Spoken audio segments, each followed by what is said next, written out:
as a teen, it's kind of interesting. I grew up as a mainline Protestant in a very evangelical setting. So like all my friends were Southern Baptists. I went to the Southern Baptist youth group. Growing up, I grew up in Louisiana.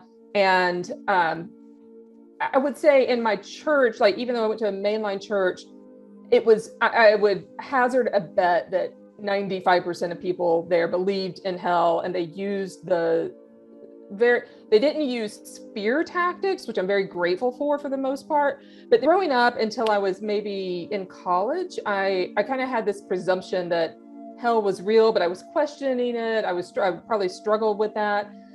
When I kind of had my come to Jesus moment when I was 12 at a Southern Baptist camp, I was scared for my family members, for my friends.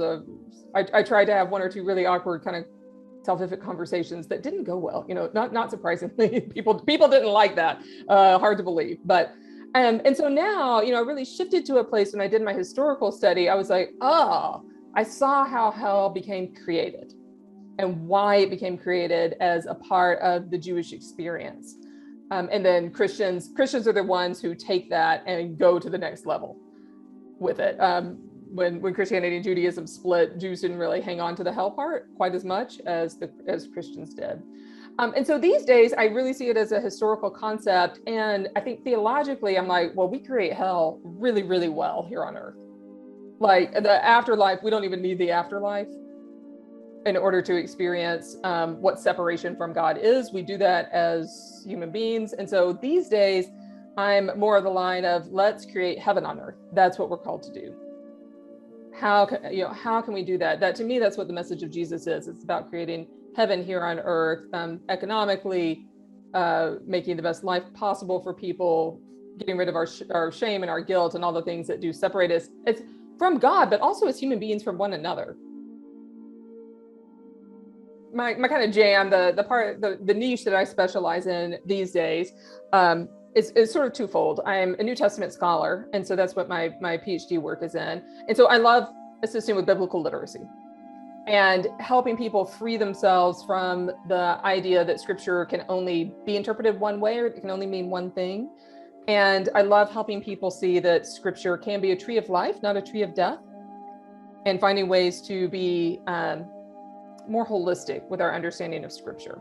One way that I do that, kind of the primary way that I do that these days, is by helping people connect to their metaphysical selves. And as a universalist, I think we're all part of the same fabric. We're all different, we're all different threads in this tapestry that's being woven by God. Theology is not going anywhere. People, when we're talking, anytime we're talking about God, anytime we're talking about the sacred, anytime we're talking about our spirits, we're doing theology. So theology is not something that's out there, in outer space that we can dip into or out of. I think it's part of the fabric of humanity, as long as we've had religion, spirituality, and I'm not talking about institutionalism, but anytime we talk about spirituality, we have a theological discourse. And in the Western world, especially in Abrahamic traditions for Christianity, Judaism, and Islam, and whether or not one identifies as Christian, we live in a Christian culture in North America. We're in a theological setting. And so I would much rather be a positive voice in that discourse than ignore it or assume that everyone has the same voice. And so since it's not going anywhere, I want to know what I'm talking about. And I want to be a part of that voice that's part of the healing and not part, as we all know, of the tremendous damage that can be done.